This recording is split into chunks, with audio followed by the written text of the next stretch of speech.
दोस्तों आप लगातार मेरे कुछ वीडियो देख रहे होंगे जो कि मैंने इनकम टैक्स रिटर्न फाइल करने से संबंधित बेनिफिट या कब तक आपको जमा करना है और कैसे आपका टीडीएस वापस आ सकता है, ऐसे कई अलग अलग वीडियो बनाए हैं। उसके बाद भी लगातार आप लोगों के प्रश्न ये आ रहे थे कि क्या हमको इनकम टैक्स रिटर्न फाइल करना चाहिए, या सरल शब्दों में मैं बोलूँ तो वो ये जानना चाह रहे थे कि किनको फाइल करना मैंडेटरी है और किनको मैंडेटरी नहीं है। तो पहले तो मैं यहाँ पर एक आपको सिंपल जवाब दूंगा जो मेरा अभी तक का लगभग 20 साल का अनुभव है प्रोफेशन का, कि हम आप सभी को जिनने भी अपना पैन कार्ड बनाया है किसी न किसी रूप में हम काम कर रहे हैं। और जैसा कि मेरे ज़्यादातर जो सब्सक्राइबर हैं जो ये वीडियो देख रहे हैं वो एईपीएस कंपनियों का काम करते हैं। कंपनियां उनको कमीशन देती हैं और उस कमीशन पर टीडीएस काटती हैं। और चूँकि आप जब वो एईपीएस का पैसा बैंक में सेटलमेंट करते हो फिर वहाँ से आपको कैश निकालना पड़ता है, चाहे वो आप बैंक से निकालते हो चाहे एटीएम से निकालते हो। तो मेरा सजेशन है कि सबको ही इनकम टैक्स रिटर्न फाइल करना चाहिए। ये एक रिकॉर्ड भी बनता है आपके पास, ताकि आपको फ्यूचर में home loan, bike loan, car loan, किसी भी प्रकार का लोन लेने में आसानी हो। प्लस अगर आज नहीं, आज से 2 साल 3 साल बाद कभी भी आपको इनकम टैक्स का नोटिस आता है तो भी आपके पास एक प्रूफ, एक एक्नॉलेजमेंट रहता है कि आपने क्या बिजनेस शो किया था, किस कारण से आपको ये कमीशन आया था, किस कारण से बैंक ने आपका टीडीएस काटा था, ये सारा एक रिकॉर्ड बन जाता है।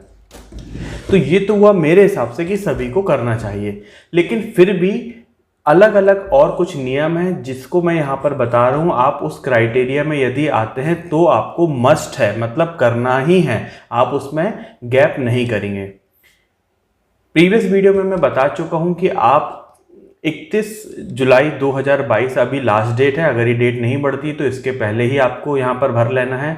इसके बाद यदि आप फाइल करते हैं और यदि आपकी जो इनकम होती है वो 2.5 लाख से ऊपर होगी तो आपको 1000 रुपये की पेनाल्टी लगेगी, और यदि 5 लाख या उससे ज़्यादा की इनकम होगी तो आपको 5000 रुपये की पेनाल्टी या लेट फीस हम बोल सकते हैं लगेगी। और इसके लिए आपको दिसंबर 2022 तक का समय मिलेगा। उसके बाद ये पेनाल्टी बढ़ सकती है, जिसका अभी मेरे पास जानकारी नहीं है कि उस समय के बाद क्या इसकी पेनाल्टी होगी। अब बात कर लेते हैं वो सभी कारणों की जिनसे कि हमको अपनी इनकम टैक्स रिटर्न फाइल करना जरूरी है। यदि आप इन क्राइटेरिया में आ रहे हैं तो आप अपनी इनकम टैक्स रिटर्न फाइल जरूर से करें। आगे बढ़ने के पहले मैं यहाँ पर एक चीज़ और आपको बता दूं कि बहुत सारे लोग बोलते हैं सर हम इनकम टैक्स कहाँ से फाइल करें, किससे करें, क्या मैं करता हूँ? तो मैं इनकम टैक्स फाइल नहीं करता हूँ। आप प्रोफेशनल सर्विसेज ले सकते हैं। बहुत सारे एईपीएस के पोर्टल हैं जिनमें आईटीआर फाइल करने की ऑप्शन आते हैं, जैसे पेनियर बाई है उसमें भी यहाँ पर आता है। कुछ और डायरेक्ट इनकम टैक्स की साइट हैं जहाँ पर आप अपनी डिटेल देने के बाद इनकम टैक्स रिटर्न फाइल करवा सकते हैं। उनका एक फ़ीस होती है 400 से 500 रुपये। यह आपकी सिटी, आपके गांव में नज़दीकी कोई व्यक्ति हो जिसको हम बार बार सीए बोल रहे हैं, मतलब चार्टर्ड अकाउंटेंट हो, उनसे भी आप अपनी इनकम टैक्स रिटर्न फाइल करवा सकते हैं। चार्जेस उनके अलग अलग हो सकते हैं, उनके वर्क के ऊपर है वो कितना चार्ज यहाँ पर कर रहे हैं, लेकिन एवरेज 500 के आसपास में ये काम हो जाता है। हो सकता है दूसरी जगहों पर ये चार्जेस कुछ ज़्यादा होते हैं। पहला वो कारण जिसके कारण आपको इनकम टैक्स फाइल करना ज़रूरी है, यदि आपकी उम्र 60 साल से कम है, आप एक नॉर्मल कैटेगरी के पर्सन में आते हैं और आपकी इनकम 2.5 लाख या उससे ज़्यादा है तो आपको इनकम टैक्स रिटर्न फाइल करना जरूरी है। यदि आप 60 साल से ऊपर के हैं, मतलब सीनियर सिटीजन हैं, और आपकी इनकम 3 लाख रुपए से ज़्यादा है तो आपको इनकम टैक्स रिटर्न फाइल करना जरूरी है। यदि आप सुपर सीनियर सिटीजन है, मतलब आपकी उम्र 80 साल या उससे ज़्यादा है और आपकी जो इनकम है वो 5 लाख रुपए है या उससे ज़्यादा है, तो भी आपको इनकम टैक्स रिटर्न फाइल करना मस्ट है। देखिए यहाँ पर बात आ रही मस्ट कि आपको करना ही है।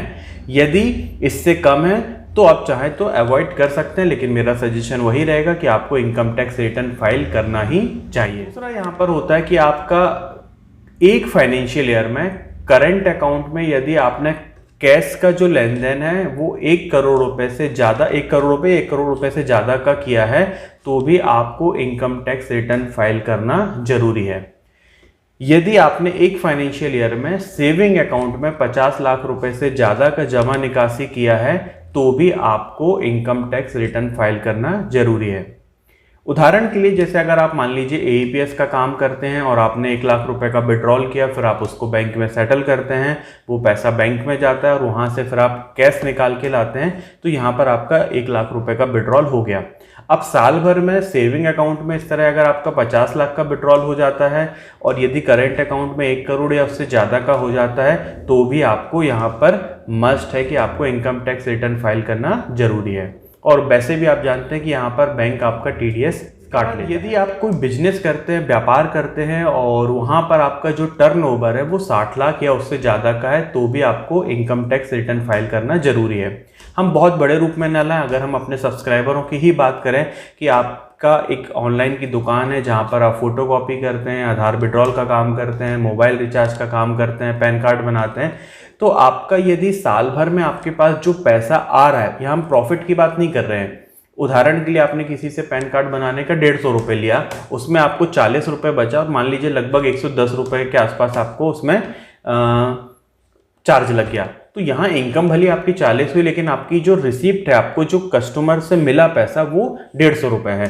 तो इसी तरह से अगर आपका साल भर में आपका 60 लाख रुपए से ज़्यादा आपने कलेक्शन किया है, भले उसमें प्रॉफिट आपका कुछ भी हो, इनकम आपकी कुछ भी हो, तो भी आपको यहाँ पर इनकम टैक्स रिटर्न फाइल करना जरूरी है। और यदि आप कोई प्रोफेशन है, देखिए अभी हम बात कर रहे थे बिजनेस में आप कोई चीज़ खरीदते हैं, बेचते हैं, इस टाइप का यदि आप कोई काम कर रहे थे तो वहाँ पर आपको 60 लाख रुपए तक का टर्नओवर है।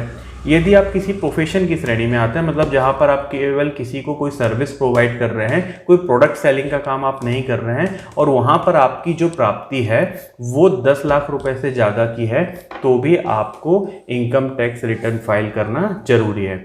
मैं अपना ही उदाहरण दूं कि जैसे मान लीजिए मैं एक रिचार्ज कंपनी का सुपर डिस्ट्रीब्यूटर हूं और डाउनलाइन वाले मेरे अकाउंट में पैसा भेजते हैं और वो उनको मैं लोड प्रोवाइड करता हूं और बाद में वो जो पैसा मेरे पास कलेक्ट हुआ है वो मैं कंपनी के खाते में डाल देता हूं, फिर से लोड लेता हूं। तो यहाँ पर मैं सिर्फ सर्विस प्रोवाइड कर रहा हूं कि उनको टॉपअप यहाँ पे दे रहा हूं। तो जो मेरे को मेरी डाउनलाइन से कलेक्शन प्राप्त हो रहा है, साल भर में 10 लाख रुपए आसानी से हो जाता है और 10 लाख रुपए से ज़्यादा इसी तरह आपका भी अगर हो रहा है तो भी आपको इनकम टैक्स रिटर्न फाइल करना मैंडेटरी है। यदि आप विदेश में गए हैं, हालांकि मुझे उम्मीद है कि मेरे जो सब्सक्राइबर हैं शायद वो विदेश ना जा रहे हों, ना गए हों, लेकिन ईश्वर करे आप इतने सक्षम बने कि आप विदेश यात्राओं पर जाएँ। तो यदि आप विदेश यात्राओं पे जा रहे हैं और वहाँ पर आपको लगभग 2 लाख रुपए या उससे ज़्यादा का आप खर्चा करते हैं, तो भी आपको इनकम टैक्स रिटर्न फाइल करना जरूरी है। और लास्ट यहाँ पर एक नियम है कि जिसमें यदि आपका जो बिजली बिल है, आपके नाम से घर में, आपके व्यापार में, आपके कोई फैक्ट्री हो सकती है, वहाँ पर कोई मीटर लगा है और यदि उसका बिजली का जो बिल है वो साल भर में 1 लाख रुपए से ज़्यादा का आता है, तो भी आपको इनकम टैक्स रिटर्न फाइल करना जरूरी है। तो ये कुछ मुख्य नियम हैं या क्राइटेरिया हैं जिसमें कि आपको इनकम टैक्स रिटर्न फाइल करना जरूरी है। यदि आप इस क्राइटेरिया में आ रहे हैं तो इनकम टैक्स रिटर्न फाइल जरूर से कराएं। और बाकी 99.99% मैं आपको बोलूँगा, यदि आप AEPS के संचालक हैं, किसी भी कंपनी का कितना भी TDS कटा हो, कभी से भी आप काम कर रहे हैं, तो भी आप इनकम टैक्स रिटर्न फाइल जरूर से करें। वीडियो यदि पसंद आता है तो आप इसको लाइक कर दीजिएगा। चैनल पर अगर आप पहली बार आए तो हमारे चैनल को सब्सक्राइब कर लीजिएगा, नोटिफिकेशन बेल आइकन दबा दीजिएगा ताकि जब भी मैं कोई नया वीडियो लेके आता हूं तो उसकी जानकारी आपको मिल जाए और वो वीडियो आप वहां पर देख पाए। इसके बाद भी यदि आपके कुछ कमेंट आते हैं जिनमें कि आप कुछ प्रश्न पूछना चाहते हैं तो मैं उसको नेक्स्ट वीडियो में जवाब दे दूंगा। तो आपके जो भी प्रश्न यहाँ पर बनते हैं उनको कमेंट के माध्यम से जरूर हमको बताइएगा। वीडियो देखने के लिए बहुत बहुत धन्यवाद दोस्तों। आपका दिन शुभ हो। वंदे मातरम। जय हिंद।